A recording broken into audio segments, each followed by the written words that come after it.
We now get to AJAX. AJAX is short for asynchronous JavaScript and XML.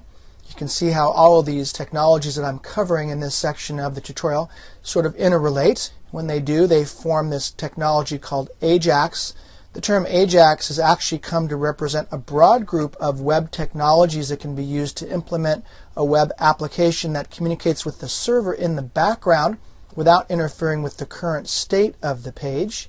In the article that coined the term AJAX, author Jesse James Garrett explained that the following technologies that I've listed here are required for the technology to be considered AJAX, and that is XHTML and CSS for presentation, the DOM or document object model for dynamic display of an interaction with data, XML and XSLT for the interchange and manipulation, as well as the display of data, XML for the interchange and manipulation, and XSLT for the display of the data, XML HTTP request object for asynchronous communication, and lastly JavaScript to bring these technologies together. You can get a glimpse of AJAX in action by visiting my website, www.geekmanuals.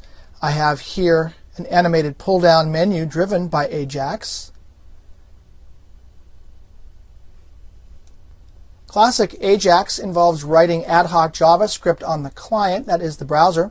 However, JavaScript is not the only client-side scripting language that can be used for implementing an AJAX application. Other languages, such as VBScript, are also capable of the required functionality to work with AJAX.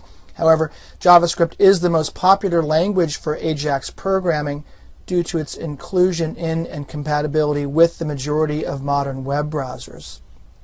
With AJAX, web applications can retrieve data from the server asynchronously in the background. This means they won't interfere with the display and the behavior of the existing page. The use of AJAX techniques has led to an increase in interactive or dynamic interfaces on web pages, like on my website right here. Data is usually retrieved using the XML HTTP request object. Despite the name, the use of JavaScript and XML is not actually required, nor do the requests need to be asynchronous. Some of the advantages to using AJAX on your web pages include user simplicity, increased interaction, speed, functionality improvements, back-end efficiencies, styling, less bandwidth usage, and better form validation. Examples of user simplicity would include if you've ever had to click on a link only to have the page reload and then you end up on a new page with the content you requested somewhere way down below the page. Well, with AJAX you can click a link and then you simply load the content right there below the link. No scrolling required. With AJAX, interaction queues can be made slicker, smoother, and faster. You don't have to reload the page to tell the user that something has happened that affects him or her in any way. AJAX makes changing content fast and simple, and it usually looks pretty good. Regarding back-end efficiency, slow back-end processing or processing happening on a slow server results in about 60% of page load problems. But with AJAX processing, you simply replace the processing element with a little AJAX loading GIF, and then everything runs a lot smoother. In terms of styling, there's probably nothing better than smooth transitions between user interaction and the server reaction. This is probably what makes AJAX one of the nicest effects available without having to go to the extreme of using more complicated Flash. AJAX is easier to understand, and most of the work can be done in the server-side language of your choice. Regarding bandwidth usage, because pages do not have to completely reload, you're really using less server bandwidth when you employ AJAX.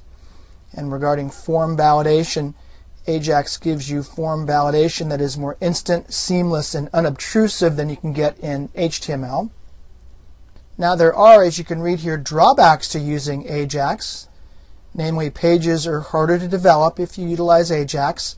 Pages do not automatically register themselves with the browser's history engine, so if you go and use the back button or the history tool, not all those pages will be found. Dynamic web page updates also make it difficult for a user to bookmark a particular state of the application. Search engines have trouble indexing AJAX content. That's a big drawback right there. Many mobile phones, PDAs, and screen readers may not have the support for required technologies to display AJAX. And AJAX-powered interfaces can lead to longer response times or additional hardware needs. And finally, user interfaces can be confusing or behave inconsistently when normal web patterns are not followed, because you can really do some creative things with AJAX. You may confuse your users because they're a little bit too new and novel and creative. In conclusion, AJAX is smooth and sleek and neat and precise too. Using it can make your websites more professional looking and also more enticing to visitors. But do use it sparingly, in the right place and in the right way. It's not meant to be flashy. In this case, less can be more here.